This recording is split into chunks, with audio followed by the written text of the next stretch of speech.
গুবলু কোথায় হাতে খড়ি দেবে সেটা ঠিক হচ্ছিল না, তাই ভাবলাম যে বাড়িতেই পুজো করি, যে এই হঠাৎ করেই ঠিক হয় পুজো করার ব্যাপারটা। তো যেই ভাবার সেই কাজ, তাড়াতাড়ি করে লেগে পড়ি হাতে হাতে। মা পিসি এদিকে নাড়ু করছিল, খই মাখছিল, আর আমি ভাই আর আমার এক বন্ধু মিলে আর কি আলপনা দেওয়া, ফ্ল্যাগ রেডি করা, এই সমস্ত কিছু করছিলাম।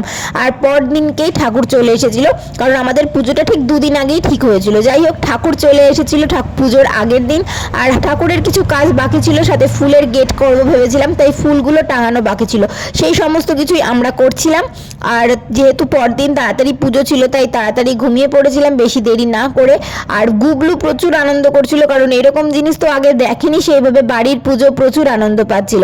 যাই হোক, যেহেতু ভোরবেলা উঠতে হয়েছিল, তাই তাড়াতাড়ি শুয়ে ভোর ভোর উঠে পড়েছিলাম। আমি তাড়াতাড়ি করে রেডি হয়ে গিয়েছিলাম, আর এদিকে ঠাকুরমশাইও এসে গিয়েছিল মোটামুটি 7টার মধ্যে। যাই হোক, পরের ভিডিওয়ে দেখো কি কি করেছি পুজোয়। ততক্ষণ ভিডিওটা ভালো লাগলে অবশ্যই লাইক, শেয়ার এন্ড সাবস্ক্রাইব করো।